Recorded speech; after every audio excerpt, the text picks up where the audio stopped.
Hello, welcome to another episode of SoFly. It is middle of May here, and we're back with another episode for you. My name is Mitch. Of course, we've got Aldo. Hey everybody, how are you doing? And Aldo's microphone isn't exactly what it normally is. That's because he's in Please! Belize. Yay! And you're obviously not, you didn't bring your microphone, which makes sense because that would be a pain in the butt. How's it going over there? It looks very nice. If you're watching on YouTube, you can see his sunny, beautiful background. Looks great. But you were saying today was a bit of a grind with the clouds. Yeah, I mean, What's going on? Why are you there? What's going on? Rob at Drift Outfitters is hosting a trip through slipstream angling. Yeah. And we are here in Belize I'm shooting. Rob's hosting a group. They're fishing. And we're making, Rob brought me down to make a bunch of content for Drift. Awesome. For next year, not only to sell more hosted trips, but also just to do a lot of info videos for rigging for saltwater, getting prepared for saltwater and stuff like that. So, I'm sure during the winter 2024, 2025, you'll be seeing a lot of this content. So, but we're back in San Pedro, which is where, if anybody's listened to the Belize podcast that we did a few months ago, that's where we were fishing. And if you haven't listened to the podcast, what have you been doing with your life? Yeah, go listen to it. I heard next year Rob wants to bring a sound unit down with him too. So, hey. Yeah. Guess I know what I'm doing next year, eh? Yeah. I will say, tough conditions, which sucks because I have such a positive. What can you do about the weather, But but I was, for the guests, I hope they don't have a bad outlook on Belize because obviously there are fish everywhere, but we've had turbo winds and wall-to-wall clouds, which pretty bad for saltwater fishing, brother. Yeah, it sucks. Well, but you know what? The hotel's great. All the guests are great. Obviously, Rob's awesome to travel with. Of course. Been traveling with him a bunch of times, and San Pedro and Belize is a beautiful place. So we're here for another day, and then we're going off to Placentia to fish a completely different part of Belize. So that'll be really cool. Sick, man. That's fun. Yeah. Well, everybody tuning in, thank you for tuning in. We got another fun show for you here today. We actually sat down and talked to Junior Delatorre, who, if you don't know Junior, he's a really super talented shooter, fly fishing and fishing shooter, and he's working on a show right now off the for CBC. Actually, they're shooting tournaments live offshore fishing. Sorry, CBS. I just had a Canadian slip. I just had a Canadian slip up. Slightly bigger budget was CBS, not CBC. If you're Canadian, you know that one. But yeah, Junior Delatorre, a very awesome guy. He's from South Carolina, redfish angler at heart, loves flood tides and things like that. So you'll hear more about that from Junior soon because we're going to be talking to him. But before we get into that, what stuff do we have coming up? Maybe just some community news, things we could talk about, things upcoming. What do you think, Olive? I think the most pressing thing, it's May 13th. We're doing this little intro. We recorded Junior's episode a few weeks ago. But the most pressing thing, I think, is Drift's Trout Tour and Trout Set Sunday. So that's May 26th, 2024. And what that is, it's a few things. It's a whole day of fun in Elora, Ontario. And I would urge you guys to go to driftoutfitters.com or check out their Instagram. But the Trout Tour itself is it's put on by Fly Fusion magazine. And Drift has partnered with them, and they're going to be screening a bunch of trout-related films at the Gorge Cinema at 43 Mill Street West in Elora, Ontario, which is right on the Grand River. So very trouty place. The doors open at 1. The show starts at 2. The ticket price is $20 for adult tickets and $10 for youth. Oh. So bring your kids and get them stoked on, get them stoked on fishing. And then, since it starts so early, you might be out in time for the evening hatch on the Grand, brother. True. That's a cool little day right there. Yeah, go watch the movies and catch some trouties on the Grand. Yeah, but there's a whole whack of stuff happening during the day. They've got, again, I would urge you to go to Drift's Instagram. And You're urged. you're urged, but they've got like Smooth River Guiding doing a bunch of seminars. There's a bunch of rod and reel demos from the teams at actually Farbank. So Reddington, Rio, and Sage. You can meet. Well, you can meet us. It says meet the reps. I'm like, well, we're not reps, but we're definitely Team Reddington and Team Farbank. So some of the sales reps will be there, and then we're going to be there too. But there's going to be some on the water presentations by Tyler Dunsmore, who is also a fellow Farbank team member. Of course, he's an awesome guide on the Grand River. Ian Troop is giving some on the water presentations, and Nick Groves, former SoFly podcast guest and a member, of course, of the Friends of the Grand River and Renzetti. So there's going to be some on water demos from them. There's going to be free gear demos all day. And there's going to be a casting contest by Smooth River Guiding. Yeah.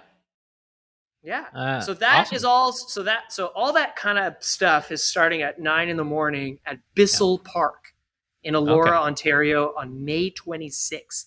And then at 1 p.m. the doors open for the Trout Tour, which is all the movies. There's a ton of raffles, and all of it is going back to help the Grand River and the Friends of the Grand River take care of the Grand River and all the lovely fish that swim in it. Yeah, there you go. What day is that again? One more time for everybody. May 26th, 9 a.m. for all the activities, 1 p.m. for the movies. Nice. DriftOutfitters.com. DriftOutfitters.com. I'm having a beer. Wait, what's that? Wait. Say that one more time. What day is it again? A beer. Sorry. What day is it again? One more time. What day is it again? May 26th. Boom. May 26th. Okay. All right. Yeah, you're drinking a nice little pint there, aren't you? Yeah. On the beach. Yeah, episode 11, Nick Groves. I was just like, remember when you said Nick Groves? I was like, what episode number was he again? He was way the heck back there. Episode 11. Wow. That's crazy. Okay, well, that's going to be fun. All right. Okay, everybody get ready for that. Come on out if you're in the area, and if not, whatever. Thanks so much for listening to this episode today. Thanks for listening to this episode. Sorry. Urge one more. Again, I say that every time because we're from Ottawa, and it's not that we're trying to disclude other parts of the province, but it's because we're from Ottawa. The Ottawa Fly Fishing Society, the OFS, is doing an amazing job at monthly programming. So go check them out on Instagram and on the web. They post monthly events. Usually they're educational related. Get into fly fishing, learn how to do this, learn how to do that, fly tying. They also do community fish days, which is really cool, and meet them on the water and go fishing together, which I think is awesome. And I wish that existed when we were around, and maybe it did, and I'm sorry if it did, and we never went. It kind of did. I went a couple times to these things. Shout out to Ottawa Fly Fishers. If you're in Ottawa, go down, check it out. Again, we're not all right. Let's get on. Oh shit! Sorry, man. No, what were we gonna say? I was like, again, I'm not trying to hate on other parts of the province. It's just that we're from Ottawa, so yeah. So I keep bringing it to them specifically. Do you have an event? Do you want us to mention it here on the show? Email us at info@sofly.ca, and we'd be happy to mention your. We'll decide if it's worthy. I mean, or not. Particularly if it's on Ontario. Yeah. In fact, only if it's in Ontario. Let us know. info@sofly.ca. All right, here we go. Junior Delatorre onto the show. Junior Delatorre is an outdoor videographer and photographer. He currently lives in the low country of South Carolina. The marsh is his home, which is where he can be found most of the time, in it or near it, either up to something for himself, following his passion for fly fishing, or working on something for his clients. Yes, Junior loves the marsh, but today he is on SoFly. Welcome to the show. Thanks for having me, guys. I'm pumped. Yeah, thanks for coming on, man. It's going to be really fun. We've never really spoken much about South Carolina. Definitely want to hear more about the marsh because that sounds pretty cool. But where are you calling in from today?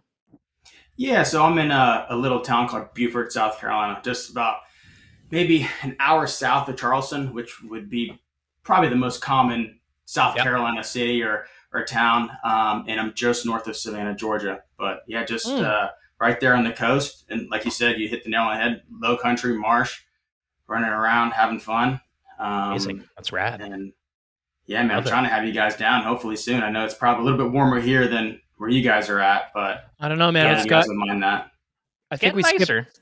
Yeah, we skipped spring and went straight to summer, man. It's pretty hot here already, which is Really? great for me personally, but bad for the trout. Yeah, Yeah, eventually. because Yeah. you guys just had opening trout season or trout weekend. That's Yeah. right. Yeah. Gotcha. We're not exactly sure when the show's going to come out, Junior, but we're recording it May 7th. So yeah, the trout season just kind of opened for us last Saturday of April. Yeah. And yeah, we've just been on the rivers. You been fishing at all? Everything's. Yeah. Yeah, I actually, man, I've been on the road pretty much Mm. nonstop. I know all day, although we were, we were in Mexico about a month ago. Yeah. So just to give some like crazy context, so Mhm. since that trip, I've only been home 2 nights. Oh, no way. So yeah, this Damn. last night was like my second home night, and a little bit on, I guess about a month now. And So then just I go leave. with work, eh? Yeah, with filming this, this kind of starts our busy season with shooting, and with the, as the fishing seasons heat up, so do us shooting them. Yeah. But even after this podcast, I hop on the road down to St. Augustine for a little 4 hour drive to start there you another go. weekend of shooting. But yeah, man, I was able to get out last night. Had to dodge some storms. We're just getting into kind of like flood tide season, Okay. which for maybe some of you guys as listeners, it's tailing redfish on the flats, and it's all visual. It's my favorite type of fishing, so I'm lucky to live here and grow up here and have been able to experience it. But it kind of kicked off that season, so I was able to get out last night, stare at a couple tailing redfish, cast at one, and then just get barreled down by a thunderstorm and had to hightail it out of there. Oh man, that footage looked crazy, dude. I was like, good lord. Yeah. I saw the storm in the distance of the next one. I was like, oh Jesus, he's like right in the middle of it. Oh yeah, and I was kind of having a little bit of a bilge pump issue too, so I had to go. Man. Yeah, I had to go manual mode. So just that's basically like a 24-ounce Yeti tumbler, just shoveling it over my shoulder, and hopefully I get it. I get home. But that was that ended up being pretty sketchy last night. But I got home in one piece, not dry, but well, we're glad because that means we can record this episode. But Junior, why don't we start with kind of like just you as an angler, your background? How'd you get into fishing? How'd you get into fly fishing? Kind of all that stuff. Yeah, man. So I moved to the coast of South Carolina when I was pretty young. My mom was pretty much raised here as well, and ever since I can really remember, we've been pretty close to a body of water, if that, it being a river or a marsh. And so kind of, I didn't have the stereotypical introduction to fishing or to fly fishing where it's like, oh, go with your granddad or go with your dad. And, hey, I'll teach you how to tie the knot, son. And it was more of a thing just to kind of keep busy for me and my brothers. I have 4 other brothers, and when my mom was at work, we'd ride our bikes, and the only way not to get in trouble was really to either play sports, football or baseball or fish. And thankfully, we were in a pretty cool area, for that, being on the coast in South Carolina. And so really the introduction to it was really like bottom fishing, going to a pier, trying to catch redfish, trying to catch flounder, stuff like that, sea trout. Pretty much anyone's basic introduction into fishing. And from that, as fishermen, we try to overcomplicate things. So from live bait and dead bait, I moved on to like artificial and that whole game. Yeah. But I really didn't really have a fly fishing influence really ever growing up. I remember the first person I ever saw fly fishing was Spanish fly, Jose Wahibe, which I'm not sure if you guys are super interested or super familiar with that in Canada. Yeah. But I remember seeing him, like he was wading a bonefish flat, and I was like, that is probably like the coolest thing I've ever seen. Like the coolest thing anyone can do with a fly rod or with a fishing rod in general. And how he was doing it, how he was targeting them. He was in ankle deep water, and it was all visual. And I just didn't think that I could really do anything like that here or really anywhere close. So, I always would watch the shows and be just, amazed by all these destinations, that he was going, or him fishing in the Everglades for tarpon and snook and redfish, but didn't really have a way to get into it or even know the basics to get into it. And so funny story is, and although I think I told you this in Mexico, is I think I'm maybe 13, 14 at the time, and me and my mom would go fishing, and she would work 5-6 days a week. So on her only off day, we would go fishing. And I remember fishing in a pond of, basically he would be her boss for one of her jobs, and he'd let us come and hang out and fish in his pond. And it was just, plastic worms, real worms, crickets, stuff like that. But I remember he came out one afternoon with, it was probably looking back, maybe a 4 or 5 weight. And you just see him, at the time, I didn't know what it was, but hauling, right? And just, you seeing this line, delicate line, fly back and forth. And it just looked like this crazy poetry in motion, like this symphony moment as a kid. I'm like, this is incredible. This is the first time I've ever seen it in person. And I remember thinking in my head, I was like, man, I hope he asks me to try it. Like, I'm like, deep down as a kid, and I was pretty shy growing up too. So I would have never been like, can I try that? Can I try that? Yeah. And so deep down, I'm just waiting. I'm like, man, please ask me. Please ask me. Some time goes by, and he's killing it, by the way. Like, we're waiting for a bite, and like, he's every cast, and he's probably thrown, like a tiny yellow popper, and it'd be bass, bluegill, and he's just crushing it almost every cast. Yeah. So like, man, now I really hope he asks me, because this dude's crushing it. I'm over here skunking it up, right? Yeah. But eventually, he calls me over there, and he's like, Junior, man, would you want to try? And so here I am, like, this is it. This is my moment. Like, yes. But as this weird, 12, 13-year-old mind worked, I thought about it in that split second, and I was like, if I break this thing, he might not let us come back and fish. Right. so in that little weird instance of that millisecond of a time, I was like, I don't want to break this thing, and if I break it, I won't be able to come back. So I was like, no, I'm good. And I just like ran back over and hung out with my mom and like fished. But looking back, I regret, like, I wish I would have picked up that rod then, because, Lord knows where I would have, been able to taken it from then. But to be honest, that was the last time I had a chance to cast a fly rod till I was probably 17, 18, going into college. And so it's kind of a funny moment, right? Because I begged this guy in my mind to give me a shot. But everything happens for a reason. The timing of everything happens for a reason. And during that time, I was playing baseball pretty consistently. And I was going to go to college to play it, and I ended up doing that. But really, that's what I picked it up in college, picking it up, practicing, and didn't have a lot of time to actually do it, as in fishing. But I had a lot of time to practice it in between class or in between practicing. In games and seasons. But yeah, man, so I really kind of took the ball, and ran with it during college. And it's something that's kind of honestly changed the direction of my life. If you look at it, if you think about it. It's cool you say, like, like as a kid seeing someone fly fish, and you're like, that's the first moment you saw fly fishing, like, it just goes to show you how important, like, not word of mouth, but word of eye is, like, when I've been on the river too, and there's been kids like fishing, looking at me cast, and I see them looking, and they're probably like, the hell's this guy doing, but that could be that moment for that kid too, like, there's something really cool about that. Yeah, and I think as a kid too, at that age, you're so curious as well. Yeah. So like those gears in your brain are almost turning, like, wow, how is he doing that? Yeah. And then you see it, and then you see it actually be effective. And you're like, wow, he's doing this elegant, this symphony looking, almost like this perfect violin player who's hitting the perfect note, and he's doing it, and it's effective, and it's working. I think as, like I said, as a kid, you're just so curious about it, and you're almost trying to break it down. And you're exactly right. When you're on the river on a skiff and you see a kid looking at you, you're like, what is this guy doing? But it's just really curiosity. And it could be that moment for that kid. Yeah. And that kid might want you to ask, and it's a good moment looking back, that kid might be asking, hoping that you ask the same thing. Yeah.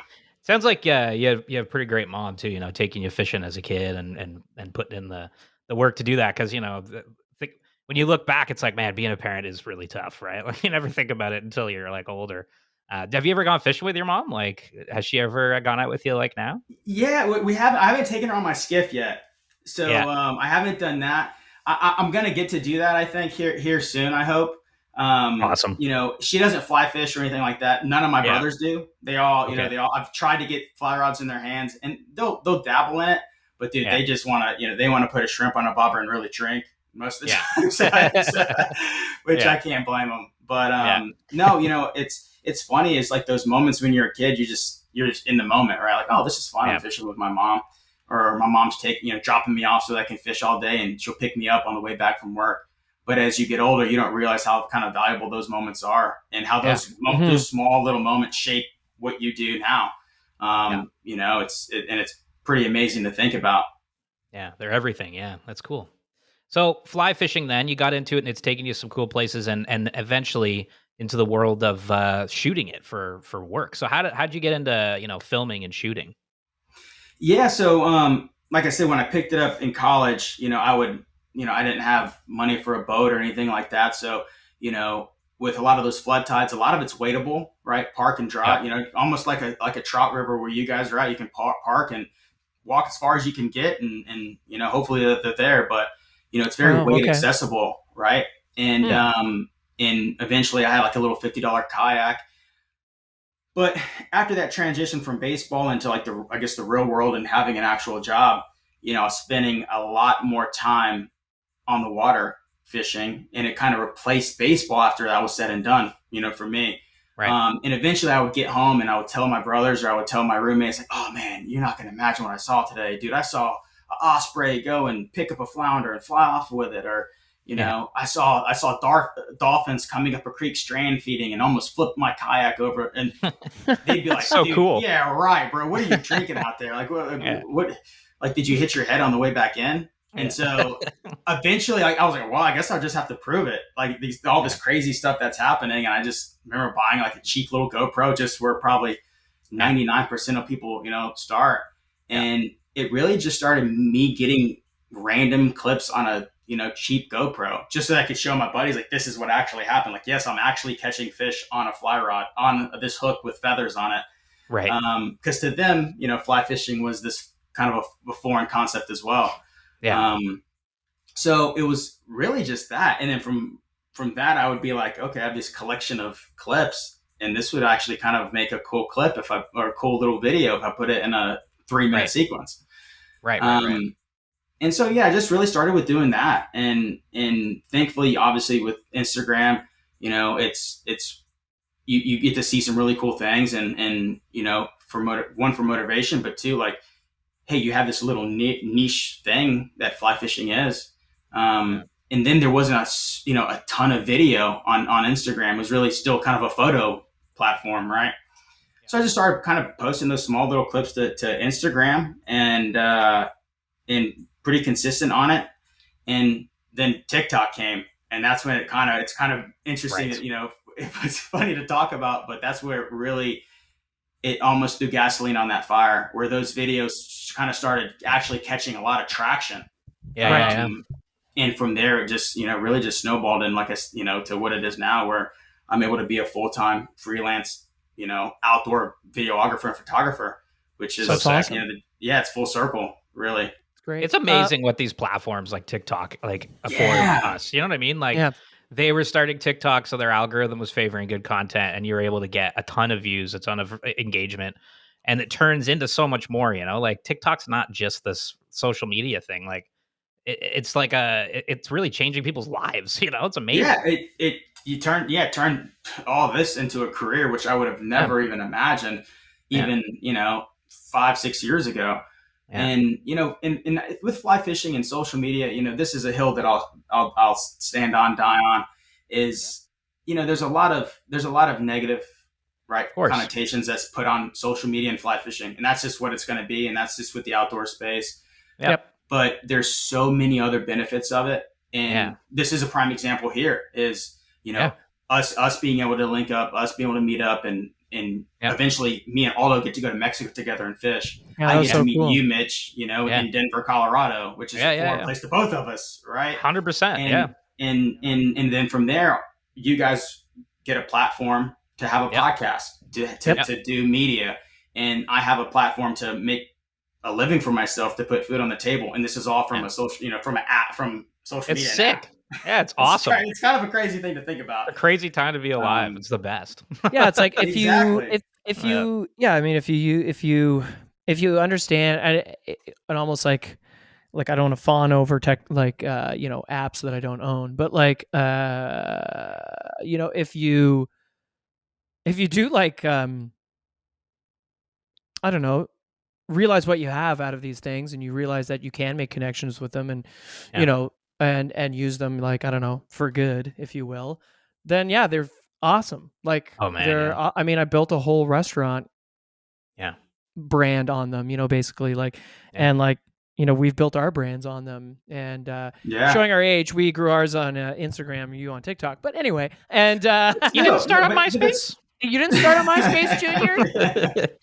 Life Journal? No? Can you imagine? But it's just fucking rad. Cool. And then, yeah, like you said, you and I, all of a sudden, us three crossed paths in a crazy college bar in Denver. And then a month later, you and I are in New Mexico it's crazy. fishing together. And how awesome is that? And then now we're on a podcast. And learning about each other. Look at us. I love it. Look at us go. Okay, so you say, oh, go ahead, Aldo, please. Oh, sorry. I was just going to say, I know you, we talked about this in Mexico. I love baseball. I'm going to try not to talk too much about baseball because that could be a whole other podcast. But I know you went to college, obviously, to play ball, but was media at all part of your studies, or did that come late, or was it really just through organically, like fishing, buying that GoPro? Yeah, so it's kind of crazy how, I guess the infancy of it was I took a class in high school, and this is, high school is very cliquey, right? At least in the U.S. it is. You have your people who play sports, they all hang out. You have the artsy people, they all hang out, and it's just very cliquey, and it's same here. Stuff, right? Same stuff, right? Yep. Very stereotypical high school, and then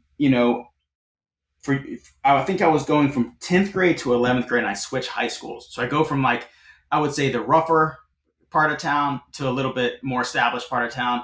So I switch high schools, and I have to take an art class. And I don't know anyone in this high school. I don't know anyone. I'm completely new. All I know is I play baseball. Like, that's it, right? Yeah.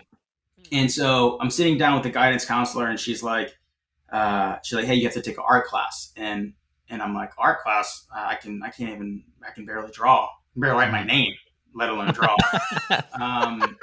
Right. And so she's like, well, you can do either, I think it was drama, so like acting. And I was like, I definitely don't want to do that. Don't want to be on a stage. That would be terrifying. It was painting, like art, and like I said, barely write my name. Or it's this new class, video production, and it's with this new college professor just out of college. And or you can try that. And I was like, oh, tell me more about this class. And well, pretty sure you get a camera and you basically get a hall pass. You get to film stuff, and there you go. You have a final project that's it's a film. And I was like, I'll do that. That sounds fun. So sign up for that class. I'm the only dude I think that has ever played any sport ever growing up in the entire class. But it was awesome because I loved everyone else in the class. And the professor the teacher ended up being one of my, probably the best teacher I've ever had. And it's amazing. It ended up being video production 1 and 2, ends up being my favorite class in high school. And I met some people, some guys that the teacher I still speak with today. That's awesome. That's awesome. If I had questions or ideas, or even when the social media thing on TikTok started really kind of catching traction. Yeah. I remember hopping on the phone calls with him because, in that class we learned what made a movie. Right. You have a beginning, climax, and an end. And it doesn't matter if that's over an hour and a half movie span or if it's in a 15-second TikTok video. It all has the same, right? The same sections. Definitely. So honestly, from that moment on, I go to college and I don't pick up a camera for 4 years, which ended up being that GoPro, almost 3 to 4 years later. And looking back, I can't tell you that I remember, the technicalities, or I learned about ISO or aperture or all those little intricacies or frame rates. Dude, we were shooting on, it wasn't even SD cards. It was like the thing in between tapes and SD cards. It was like a formatted square slide in. It was a public school, so it was, probably from cameras from the 90s. Yeah. But what I did learn is how to tell a story. And that, it was probably the most valuable thing that I took away from that. I credit it to one, where I'm at now, but even just having that 10th grade teacher that I can still talk to, and that, he has no connection to fly fishing, but he loves Yeah. video, loves creating stories, and a passion for telling stories. I mean, what a great resource that is. Exactly. And that was really my only intro into it until I picked up that GoPro. And then it was like, okay, well, how do I apply all that I learned to somewhat fishing, fly fishing? Yeah. But yeah. Oh, it's wicked. Okay, so you say, you're getting busy. Like you say, we're getting busy. We're on shoots. Who's we? Who are you working with right now? Yeah. So right now, we're starting to get cranked up with the show. It's a CBS Sports. It's called Sport Fishing Championship. Cool. And it's a 12-stop series, and they're all like blue marlin, white marlin tournaments all throughout the U.S. and the Caribbean. Wow. And we just finished stop number 1, which was in Louisiana, Hurricane Hole, Grand Isle. And yeah, we got St. Augustine this weekend, and I think after that, Walker's Cay, and wow, all throughout the Gulf, Destin, Biloxi, Panama Beach. Then we go to the Northeast up to like the Cape, and do all that. So, and this isn't your first go around with CBS, right? It's actually season 3. Yep, amazing. Season 3 for me. Wow, that's wicked. It's completely different from fly fishing. Yeah, sure. Yeah. How does falling around that tournament inform like some decisions you've made when capturing? Because if people are listening to this, like Junior's been the DP for like the Fly Shop Tour, the Fly Lords, and stuff that maybe people who've listened to this podcast have seen, or maybe they watch the CBS thing too. Like, how do you approach? I'm assuming you have producers for both sets of things, but even personally, how do you prepare? Or has one informed the other thing? Like, have you learned things through shooting and falling around marlin tournaments that have informed your decision for, let's say, the Fly Shop Tour, or like vice versa? Yeah, and I think what we have to do is go back to how I really got into it was, like I said, social media, short form video. That was kind of how I got into it. So here about 3 years ago, I have to make this switch from like being used to in my head being like, okay, I have a 15-second, 20-second story that I want to tell. I know how I want to cut it. I know that every second is so important in those short form videos. Now I have to flip that completely, where it's like longer form content.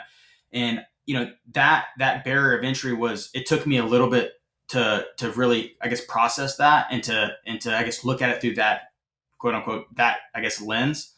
But making that flip has helped me on both sides, right? And with fly fishing, it's a little bit different because it's something that before I ever picked up a camera, I was doing. And so, I feel like I know it, I grasp it, I'm knowledgeable on it, and I know that if I speak about it, regardless if it's about filming or if it's about actually fishing, the act of it or tips, that I have a pretty good idea, I think, of what I'm trying to convey. But with the offshore world, I had never even been offshore before episode 1 on CBS Sports, and now you're going live offshore, 200 miles for the so. With that, it was a lot of all the like trial by fire. Like, hey, I can, just like with filming fishing, there's so much out of your control. I can't control the weather. I can't control the fish showing up. I can't control the angler making the cast and make it hook up. Now, the first time I went offshore, man, was 5 days before you and I were in Mexico. Because I was in the west coast of Mexico for a buddy's wedding. And I booked a guide on the last day before I flew back to Toronto to repack and come meet you. But that was my first time offshore, man. It bends the mind. Like, you're just like in the middle of nowhere. You can't see land. You don't really know how you got there, and you're just like, everything's just blue, and then all of a sudden things just appear. Like a school of tuna, like large, or fish. or a school of dolphins, or a whale, and you're like, what the fuck? You're like, yeah, it's weird. And imagine shooting it is challenging. Well, and then shooting, and I never even had like, I've pulled on flats before. I've walked flats. I've been on trout streams. Right. So I kind of have an idea of like, I know where to be, or I know the lighting of a situation, or just how to pack, or just like, and then now you're thrown, hey, by the way, you're going to go live on CBS Sports, and you're with a team. You're spending the night out there, 2 to 3 nights with people that you've never met in your entire life. they don't know me from Adam, and then also you have to shoot it, and you have to shoot a 500-pound animal that moves at Mach speed. and so it's just for me, it was a lot of trial by fire, and thankfully I had filmed fishing. So you have, and although Mitch, you can probably hit on this, you kind of have a weird sixth sense as a fisherman, like something's going to happen. And I can't really, there's nothing that nothing to do with talent or anything like that. You just, as a fisherman, have this weird, right? You're on a trout stream and you just have the idea that dry fly is going to get hit, and then it gets hit. Right. Like Intuition. Yeah. Like, And oh, so that's a good drift, Yeah. Yeah, exactly. Yeah. So I think that if anything, it was intuition leading into it. Now, how you shoot it and how creative you get with it, it's night and day different from really anything that I've done fly fishing. But at the end of the day, telling a good story is that doesn't change. And people fall in love with the people doing it. Less about the fishing, and I think that the fishing gets the eyeballs, right? When someone sees someone on a Pacific flat fishing for GT, they love the aesthetics of it. But then once they learn about that person or learn about that guide that's doing it, that's how they really latch on. Yeah. Same thing with the marlin stuff. It's easy to get eyeballs on a 500, 600, 700 pound fish that's jumping out of the water and is taking 4.5 hours to catch. But ultimately, those people fall in love with the people that are in that chair, with the mates that are preparing starting Monday to fish Thursday, Friday, Saturday. Wow. Yeah. And it's honestly, it's given me it's given me a lot of gratitude, because just to be on a fly on the wall and to be able to document it unselfishly, in a world that I've never been a part of or didn't really know anything about 3 years ago. Yeah. Now it's, I'm able to tell those people's stories, or try to in my best words, or enjoy doing it. And I'm on the water, right? And I'm forever grateful for it. And then it helps me when I get back to filming fly fishing, right? It helps me slow down. If I can keep calm in the chaos with, oh my God. offshore with a marlin on the line, then, I could do my best on a drift boat, floating down in Tennessee somewhere. So I'm really grateful for it. I love the diversity of it. Nothing ever gets old. So with this CBS production, was it like, was it your concept, or did the production exist and then you put your name in and you got the gig kind of thing? Yeah. So, Sport Fishing Championship hired a company called Preach Productions, which they're in the outdoor space pretty well. But this concept that I'll say it as SFC came up with, it was going live from offshore for marlin tournaments. So that concept had never been done. Well, it technically sounds insane. You know what I mean? Like, going live offshore just sounds crazy. Like, exactly. So it's the concept of it has never been done. But they hired Preach to kind of figure out how to get it done. So there was no really blueprint. They hired 8 freelance guys.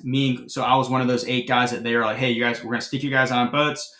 Okay. This is kind of the concept. We have nothing to kind of base it off of, because this has never been done.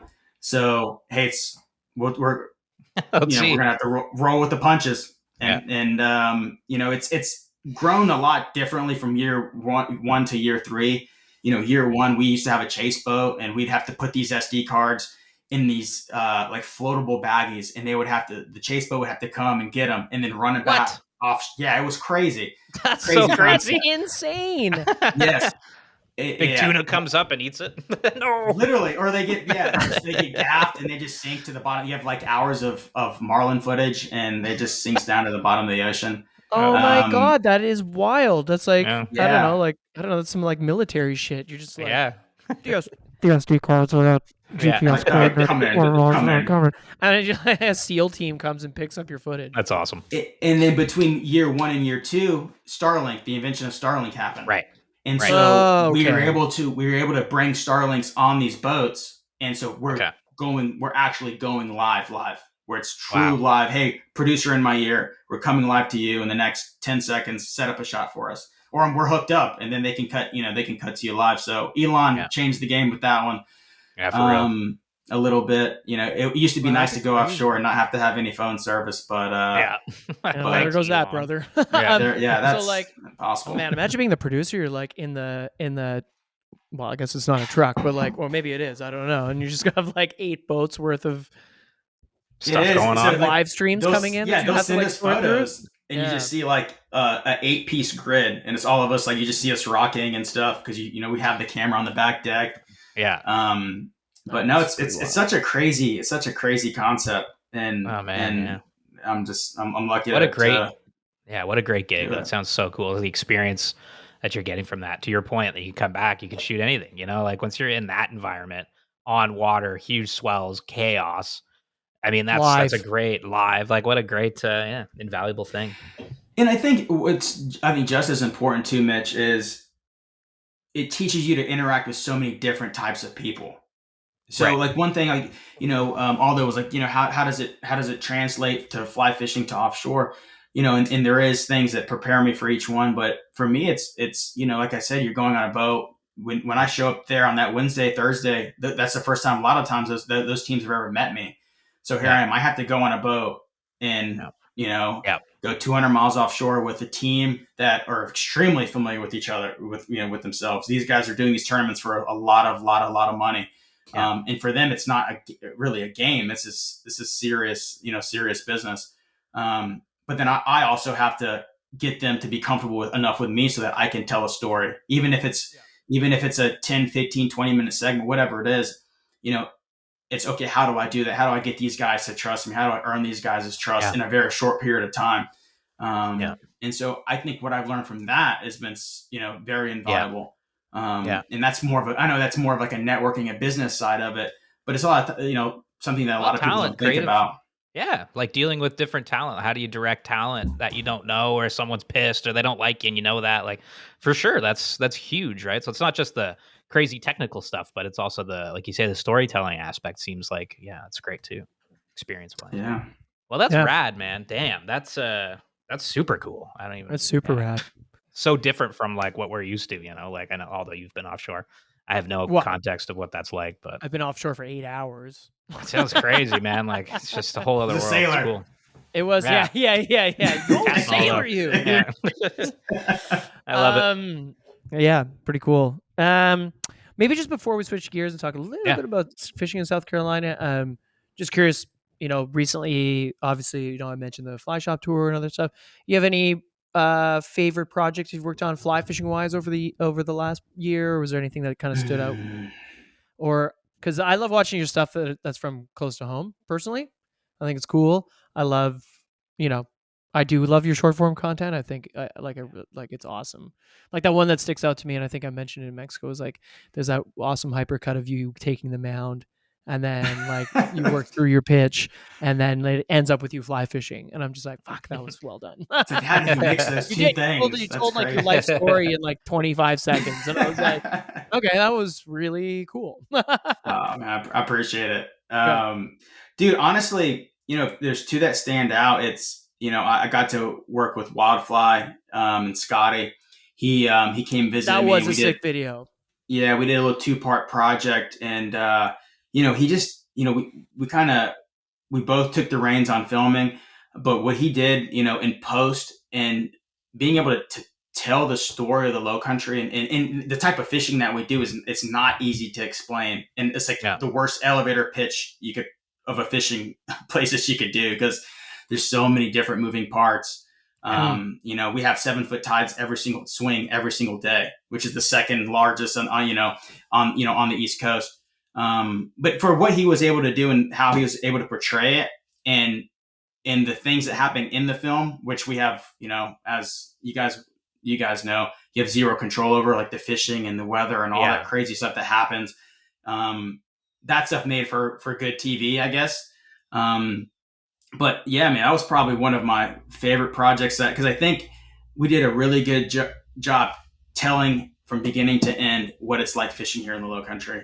Scotty is extremely talented. He's a great dude. He's a young kid, but man, he's so it's blown back with how professional he is, and he's extremely talented.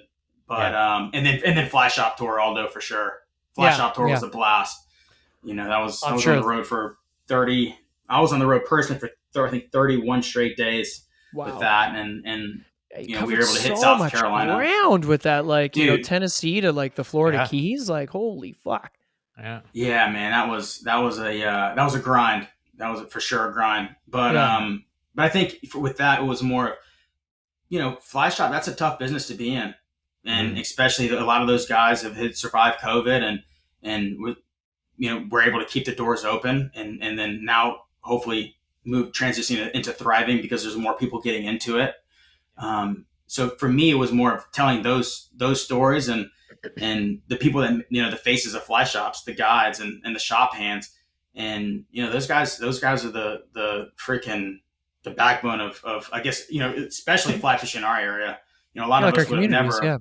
Yeah, it's I know we might be a little jaded to it now that we have Google and we have all this stuff that we can just look up at an instant, but there's still so much invaluable information that every time even to this day that I walk into a fly shop, I always learn something that, like, you know what, I could have never learned that from Instagram or YouTube video or some blog post.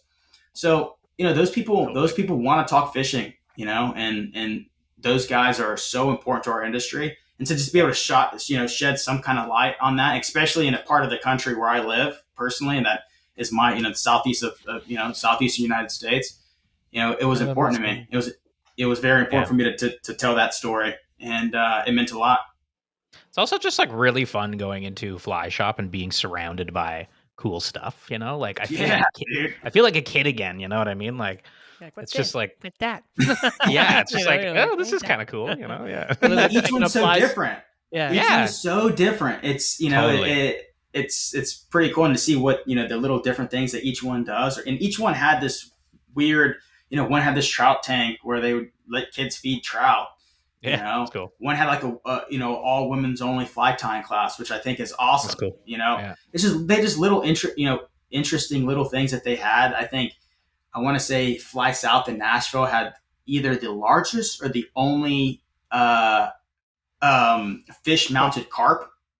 Oh, cool. Yeah, so there's like a massive like fish mount. It was like the ugliest carp in the world, but it's like the only one. That's which hilarious. Just weird stuff like that you would have never known, Yeah, totally. All the little like opportunities. Yeah, it was for like them that to one in inject their Nashville own. that had like that bar with all the like a bunch of whiskey in it. I was like, okay, that's pretty cool. That's cool. Yeah. That's That's pretty interesting. But the people are so cool. I mean, guys who freak at fly shops, we're all a little quirky. We all have our little ins and outs, and so just the personalities, let alone, was worth it. And we had a really good turnout. We had events at most of them, so it was good having people show up, have a good time, do some raffle stuff off for conservation, and man, it was a good time. Dude. Yeah, it's great. Meet people. It's great. And I will say, those that is kind of like, I was kind of following you, but then once the wildfly video came out, that's definitely where really started to interact with your page after that, because I was like, wow, that's cool. I've never seen a flood tide before. Yeah, and I think that I want to start getting into more of that long form. It's kind of what Scotty's doing a little bit. I feel like I'll never move away from short, the short form, because that's what I like. That's you always kind of do what you like, and I feel like with that I'll probably eventually start moving into doing some longer form fly fishing videos, maybe interim into some fly shop or some fly film tour stops. But yeah, man, we'll see, and hopefully I get you guys down here, man. We can shoot some and that'd be sick. Yeah, documentary is cool, man. It's kind of exciting. Documentary, it's a whole other beast, and it's cool that, like you say, with film, you have these avenues. You can do so many things creatively. So, but yeah, we definitely that'd be rad. I mean, come on down to South Carolina, which might be a nice segue into speaking a little bit more about your fishery. We'd love to come. We don't know much about it. Take us through a year angling season sort of idea. What's the deal with South Carolina? Yes, I'll start from the top. In the wintertime, January, February, March, water's cold. It's cold here, but it's nowhere near as cool as it gets, up where you guys are at. You will rarely ever see snow or anything like that. But the water clears up a lot, and those fish will school up. So what you're really targeting are big redfish schools in clear water. Still skinny water, still all sight fishing. But it's really fun because it's it's easy to miss one or two reds pulling a flat, but when you see 100, 150, 200 fish coming down a mud bank, it's a pretty cool sight. With clear water, those fish are a little bit more finicky, but because there's so there's strength in numbers, if you spook one, there's typically one right behind it that's willing to eat a little bit. So I imagine it makes them competitive kind of with each other too, right? Exactly. And you'd be surprised too. I say that, and a lot of people will be like, oh, well, is it just, tiny schooled fish? And, there's an average size that will be in those schools, but I've seen schools of, with 14, 15-inch redfish to upper 30s. This is in wintertime, January, February. And so the size differential is you never know what's gonna eat that fly, which is a pretty cool concept as well. And then, with that, those bull reds are pretty much spawning offshore. So you're able to go offshore on calm days, and you'll see some drone videos every once in a while of like these 40-inch goldfish just in these pods of 200, 300 fish, and people are casting fish. Yeah, literally. And they just will eat anything. That kind of fishing is a little bit more technical, where it's, you have to go when it's a really nice day, right? You're about a mile off from the beach. But it could be someone's personal best, lifetime best redfish, at any given trip out there. But yeah, I mean, once spring rolls around and those water temperatures, slowly start to creep up, we get into what I would say is, our bread and butter of what people kind of know us for, which would be flood tide red fishing. So what is a flood tide? To ask a stupid, obvious question. No, man, that's a great question. So flood tides typically happen between new and full moons, and where I'm at, an average tidal swing is 6.5 to 7 feet each day. So, that's every single day, twice a day. Now, during these new moons and full moons, obviously we have higher water levels, lower low tides, and higher high tides. And so that's where the name flood tide or king tide comes from. And so with that, from about a 7 point, where I'm at, 7.5 or higher. Yeah, there you go. We're about to get into it now. Put my king tides on for this. The king tides are on. That water level starts to flood these Spartina flats, grass flats that we have, which are typically dry 99% of the time. And those redfish kind of follow that water line. And once that water line rises and floods that flat, you're in, those fish start getting up on that flat, chasing fiddler crabs, and they start, nose down, tail up, off-site fishing, and it's one of those cool things where, it could be as complicated or as simple as you want it. You can go find a flat that you can drive and park and have 2 or 3 flies in your pocket and some leader.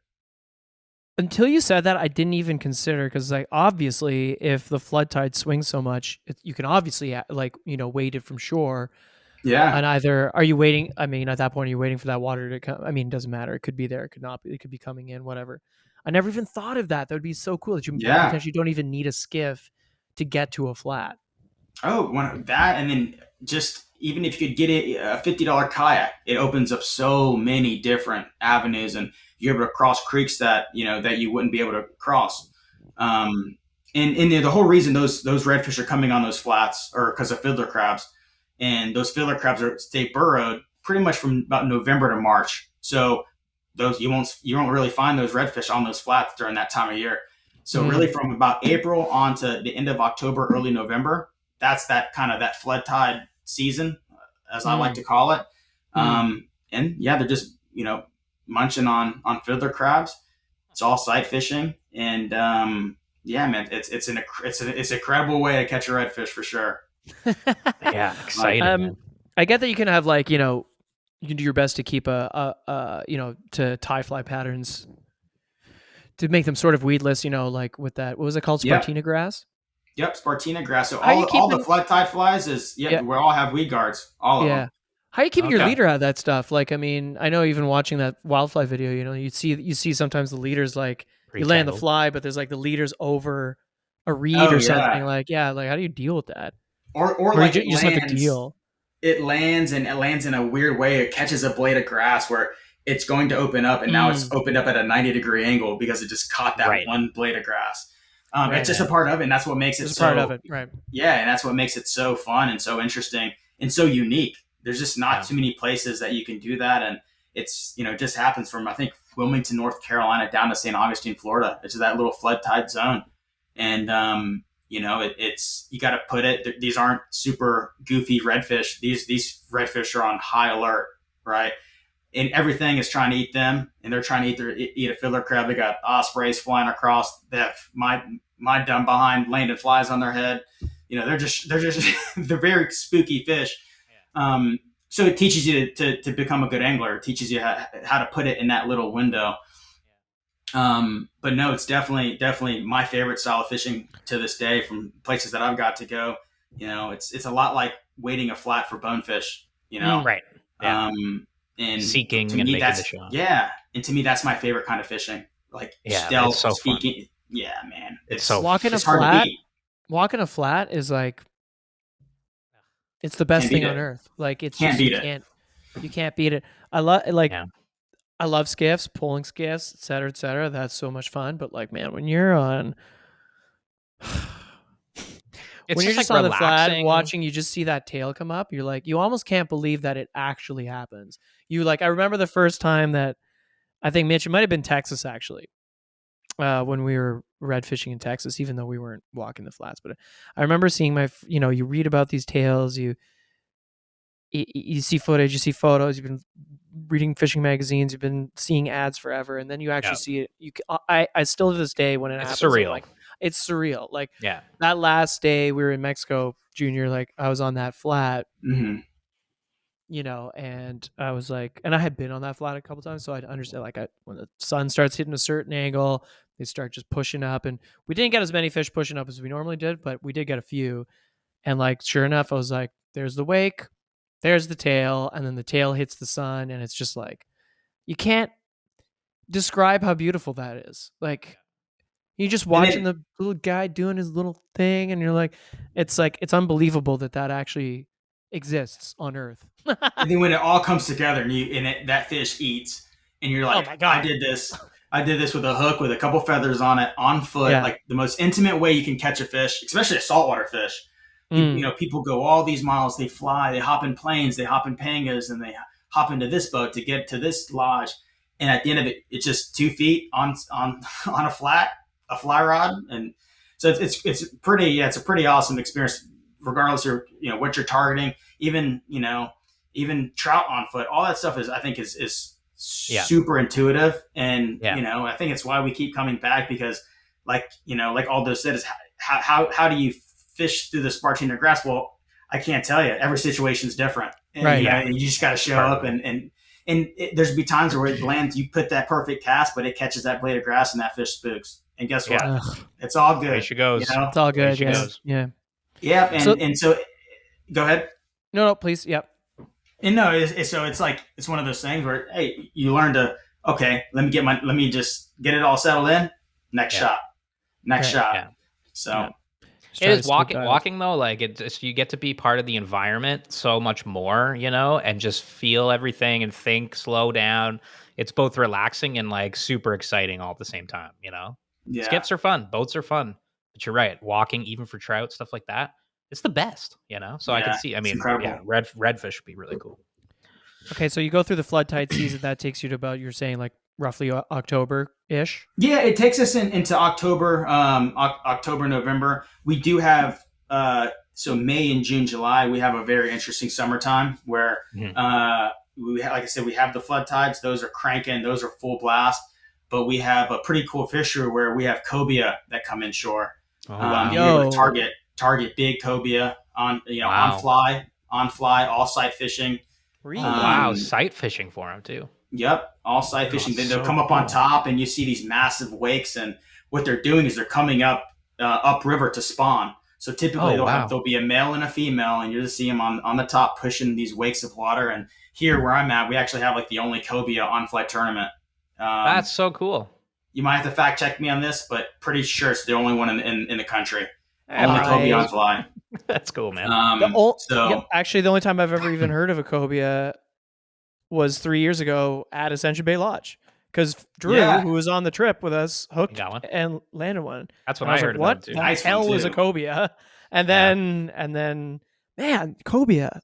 So when In the Yeah. marsh. you're like going for cobia that are coming up to spawn, we're going for Great Lakes steelhead, but at the same time, like it's these migratory fish. I wish we were going for cobia. Aldo, why don't we move down there? What's going on, man? What are we doing? I don't out know. here? It's funny, actually, Yeah, Junior. Nothing dude. wrong A with Great really, Lakes steelhead, but a really good friend of ours, Andy, who's actually a fantastic stills shooter. Yeah. Shot a lot of stuff for us in the past. He was just in Charleston. And he said, he's like, I could see myself living there. He said it was the No, it's most. amazing. it was He beautiful. said Yeah. it's just so beautiful. Yeah, I'm actually checking. I'm like, I've got Google open. I've got is it Beaufort open? Beaufort, South Beaufort, Carolina. yeah. Man, looks like And a cool then, little town, man. There's a it lot is- of it is a marsh cool little around there, town. man. It's where, Yeah. it's where Forrest Gump was filmed. I don't know if you guys ever watched Forrest Oh, Gump, yeah. but Oh, most yeah. of Forrest Gump was filmed in Beaufort. Not but sure if Huh. I'm familiar. yeah, that's an interesting. What is that Small documentary? indie film. Yeah, a little Small indie film. Yeah. a cult classic. Yeah. Yeah. But so the cobia come in, and that's for Yep. about May, June, and then Well, that's May, June. Okay, sorry. Yeah. May, June, and so that's a pretty fun time.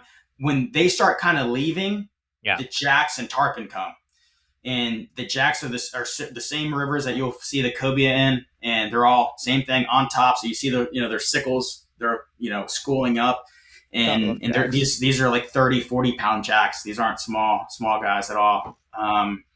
So Jesus Christ. yeah, that's a pretty fun one. And the tarpon? Yeah, the tarpon's a tough one because the water, the clarity is we have a darker color water, so it's not like it's not how you would see. They're not tarpon on flats. These are tarpon in deeper water, so you'll get them coming to the top near bridges and stuff, and you can see them finning. But these are also migratory fish, so they're all very big. Very big, very mean, angry fish. Dang, So we have a pretty intense summer. Like you could be on the water pretty much every day and be targeting something, having fun. Getting into some pretty unique fish. We have triple tail. And really? we have triple tail all throughout the summer, which is another delicious really, fish too. Oh delicious fish and fun to target. It's a cool way to break up a day. But so that's summertime. After hearing summertime, is it safe to say that summertime is a peak kind of season in terms of like variety of species? Yeah, a lot of people will say, "Oh, it's warm water temperature." But for me, the fishing middle of summer is great. The redfish are happy. The water does get warm. Getting into August after like 3 or 4 months of hard heat. Right. But June, July, those months, man, those fish are happy. The shrimp are, there's buku shrimp, there's buku bait. You have those big migratory fish that are coming in and out. It just makes for it could be a really fun couple days. And, a lot of people will say fall time is my favorite time to fish, to redfish, which fall red fishing is great. And that, like you said, moving into October or November, the floods slow down, but the big fish are still kind of inshore. It's more like a low tides. You're fishing low tides, mud banks, oyster bars, still sight fishing. But for me, summertime is fun. It's the best because you get a really nice day. You can go, cobia, redfish, triple tail, have a chance, maybe at a tarpon in a day. There's not a lot of places that you can do, all those species in that short amount of time. The Beaufort Grand Slam. Yeah, I was just thinking that. Don't move here; it sucks, man. That's what I heard. So. That's awesome. I'm like house prices and like Zillow. I'm on Zillow. Yeah. So the rest of the year, then, like you say, is that kind of redfish all the way. It takes you to December. Yeah, and the best thing about it is it's sight fishing year round, and that's what I try to tell people. That's so cool.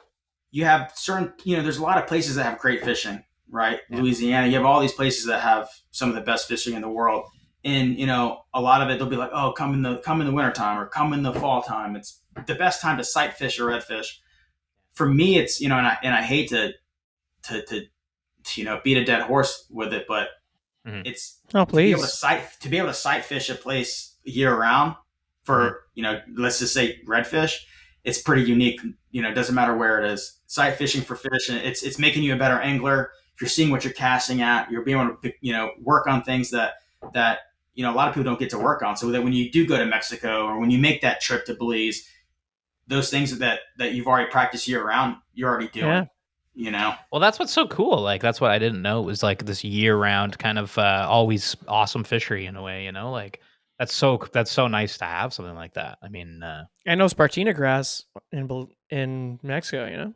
Yeah, exactly. Yeah, training grounds. Man, that's between our lunch with Andy the other day when he just wouldn't shut up about his trip to South Carolina. Yeah, I know. Charleston to this. You guys are big food guys too. Like the food in Charleston, you can go to a different restaurant each night of the year, and Andy was saying too. Away. Yeah, he's saying great bar, great food scene, like just great clean, seafood, nice, like Mm-hmm. Well, I'm pretty excited to get down there sometime. That sounds really well. Maybe cool. we'll figure we should Mitch crack open the old calendar. Because I'm assuming I'm assuming for us it's a direct flight to Charleston, so it's got to be. So that wouldn't be too tough to figure that out. Yeah. Okay, I think Mitch. Is it time? Mitchie's Fishies. It's time. All right, Junior. We end every show with the same 5 questions we ask every guest. We're gonna ask to you now. Just kind of more broader fly fishing questions about yourself. So we're gonna ask you them now. The first of Mitchie's Fishies 5 is: what is your favorite fish and why? If you had to pick a favorite fish, what would it be? God, I feel like being such a homebody. I'm gonna say redfish. But I'll say the style. But I'll say the style. I'd say the style. So okay. Flood. If I had one afternoon to fish and that was it, and I was going to meet my maker the next day, it would be on a flood tide flat, chasing a redfish, tailing redfish for sure. I love that. And preferably on foot. I would do it on foot. On foot. I would. Yeah, it's honestly, man. This has bent my brain. Like I don't know why I didn't consider that was an option. But it's obviously an option. Hardcore, yeah. It's just but like hardcore. like if there's a flood tide, it means at one point something's dry. So like it's completely dry. Walkable. Yeah. So that's man, so cool. That sounds rad. I like that. That. Okay, number 2 is: if you could fish anywhere in the world right now, assuming it's the perfect time to go, you'll have a great trip, you catch a ton of fish. Where would you go? Why would you go there?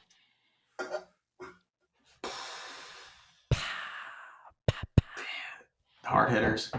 Hard hitters, baby.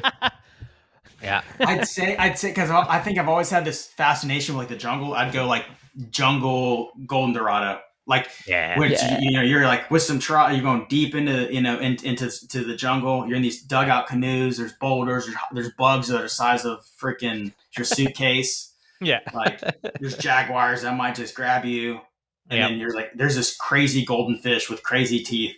Yeah, just crushing everything that swims by it. I think that would be pretty cool. I think so too. Yeah, I'd say. I mean, I feel like you'll probably get to do that either from your own. I hope. For maybe fishing. We should make a SoFly trip. Hey, Wills, if you're listening, hey Wills, you want to do Let's Fly Lords? Welcome to SoFly, brother. You're a part of the team now. Wills, if you need a crew for a shoot and wherever the hell that is, come on, Jared, let's go. Okay, number 3 of Mitchie's Fishies 5 is: what is your best or favorite fishing memory? What is one of your best or favorite fishing memories of all time? I'd say my first permit down in Mexico.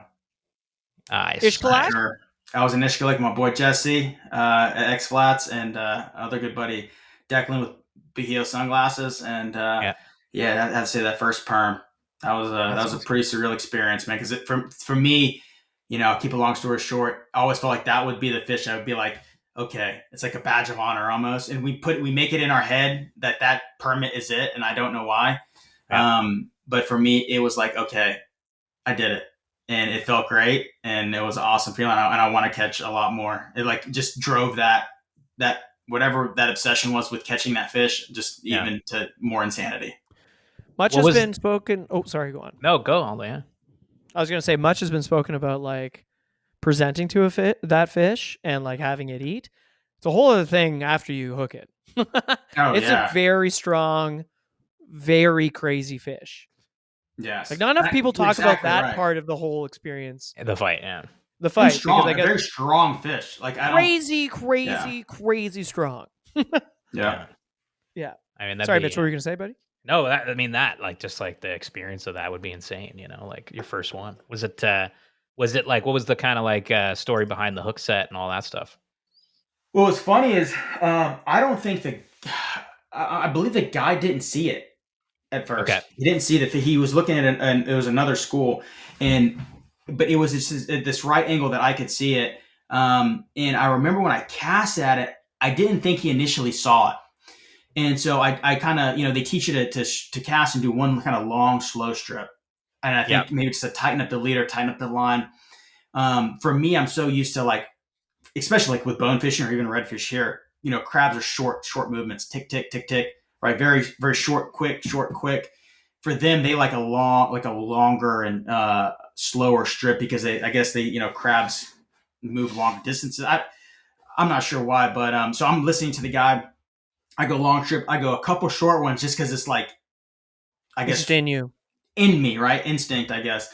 Well, when I did that, it kind of, we were in pretty skinny water. I put up the fly a little bit higher in the water column, so it wasn't on the ground. I was throwing a weighted crab fly. You just see the permit literally eat it off the top.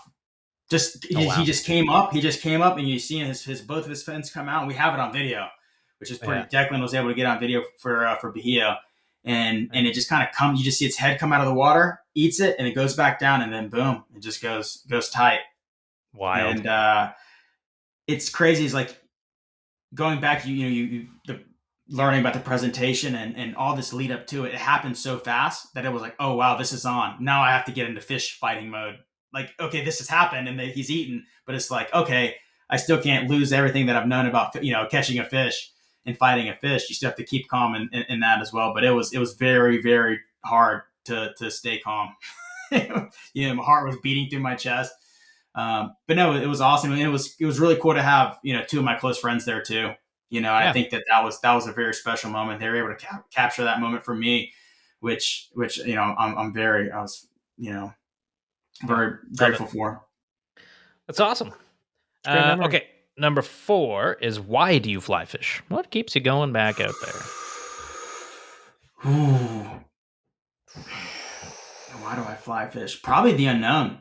I think each trip is different, even if it's a situation or presenting to a fish, but you learn something every single time that you go out there, regardless of, if it's a good fishing day or if it's not. At the end of the day, you're out there, you're on the water, you're seeing things that not a lot of people get to witness, people get to see. And, I think with that, the experience of it and the people that you meet, all that stuff is kind of intertwined, right? It's all kind of, it's kind of all linked at some point. And I think it's a mix of all those things, when we got in, or at least personally for me, everyone gets into something like fishing because we want to catch fish, we want to catch more fish, or, it looks like it's the cool thing to do.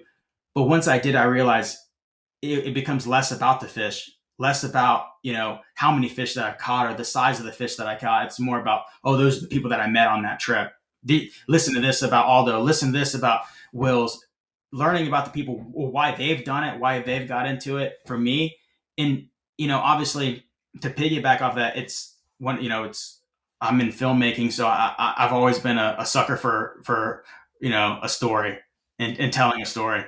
But it's very rare to be able to mix something that I'm so passionate about into story, filmmaking and storytelling, and being able to bring that into one is just kind of, made it really come full circle, and it becomes less about feeling like work. And I know it's so cliche to say, but it's hard I've been in situations where it'd be very easy to be like, man, this is a tough situation, but hey, at the end of the day, the water is the office, and that's not a bad office to have. Yeah. No, I love it. It's 100%, man. Okay, number 5, Mitch's Fishies 5. The last question of the show is, if you were a fly, what would you be? What fly pattern best represents you, and why? I'm excited to hear. Dude, these are tough. Not your favorite fly. Oh, yeah, you man. Junior. Yeah. Oh, dude. Fly formed into a fly. Yeah. Pattern. Yeah, that's a tough one. Yeah, well, we're not messing around here, brother. Man, what would I be? Holy and the smokes. tough thing about this is you're gonna think about it like later maybe and be like, this is it, man. Just don't say woolly bugger. Whatever you say now, it's locked in. Dude, Just making it more, yeah. even more pressure. Yeah, just don't say woolly bugger, or say it. Say That's wo- fine. Don't say No, all right. What I would probably be is I'd probably be like a. That's a tough one. I'd be like a tan crab, like a tan crab fly. I think because a tan crab fly, I feel like I can, I can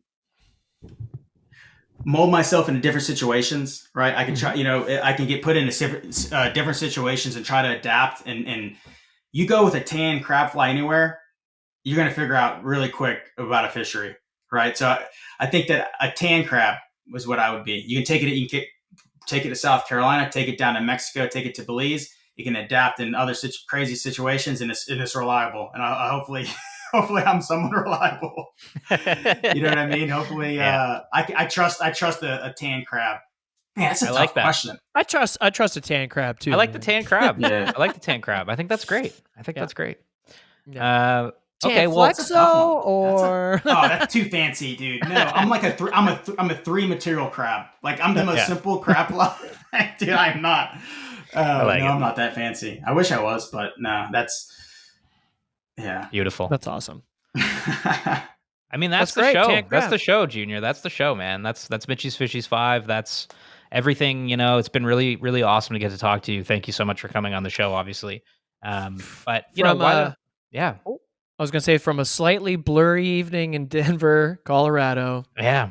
to the flats of Mexico. Of Mexico to here on the show, we did It's it. awesome. It's awesome. To our I didn't- offices, There you go. we made Exactly. it. Junior, why don't you tell everybody where they can kind of find your stuff, what you got coming up next, things that people can look for, where they Shameless can plugs. find your work. Shameless plugs. Oh, man. All that stuff. Shameless plugs. I'm pretty bad at this. On Instagram, I'm Snapback Junior. You guys can go on there and follow me to check out short form videos or just kind of stuff that I'm up to, pictures. And, I spend a lot of time on the road, so I try to document that somewhat well.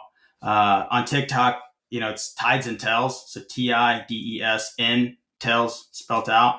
And that's, where I'm pretty much putting all video content on, trying to post on that, multiple times a week and stay pretty up to date on that.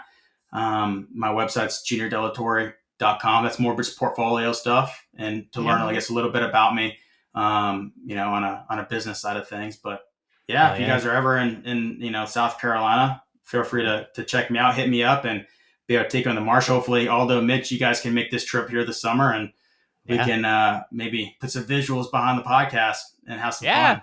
Be sick. Hell yeah. I don't see why thanks for doing not. that, man. That'd be awesome. Well, we'll put links to all that stuff in the show notes as well. But yeah, man. Thanks again. And if you're listening really or fun. watching on YouTube, I should say, just check out the description for all those links. Yeah, Junior, man, it was so much fun spending time with you in Mexico. I miss you. I miss you guys, man. We were laughing a lot. I miss you guys, man.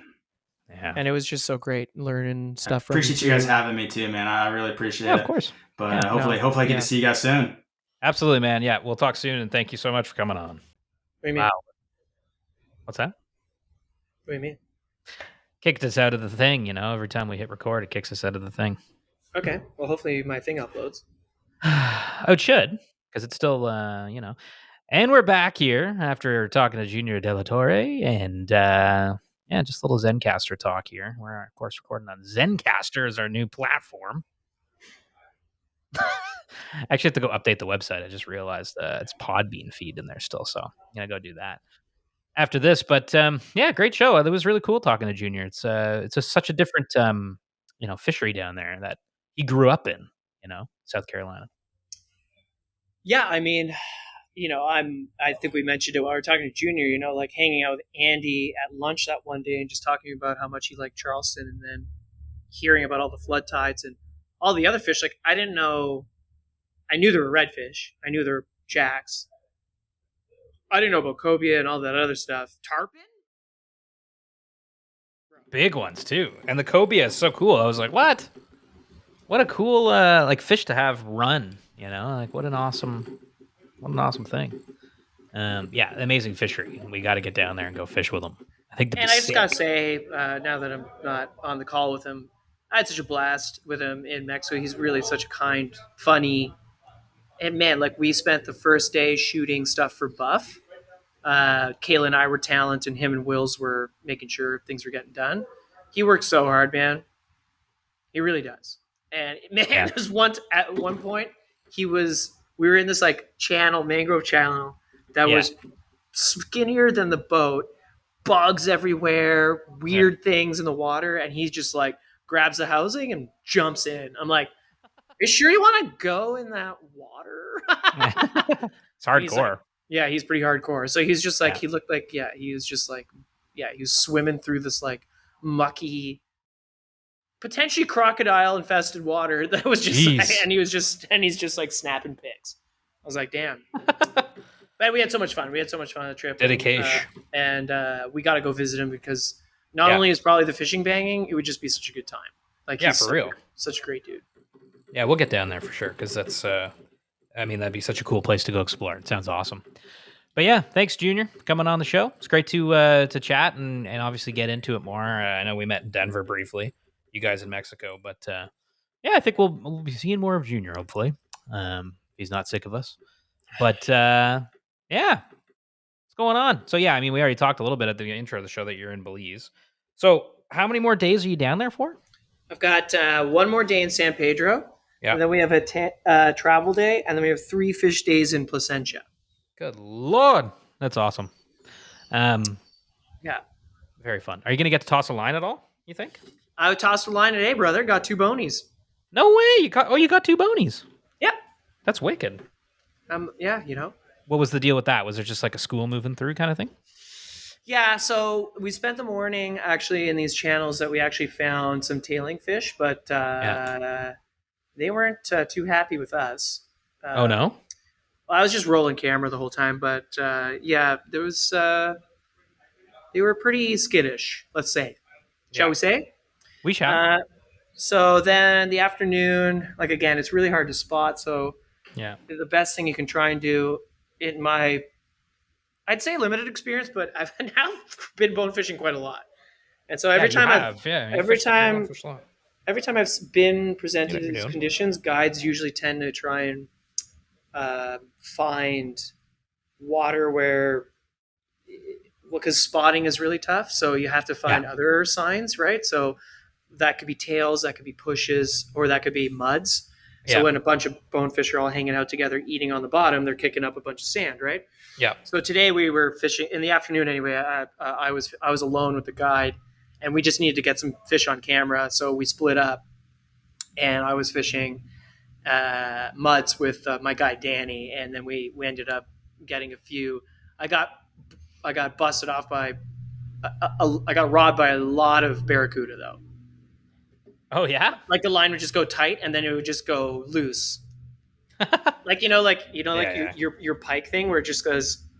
Yeah, it was like that. It would just be it'd feel weight and then it would just go, and then the line would come back. And you're like, oh, the line would come back completely like cut perfectly. Right, razor sharp teeth.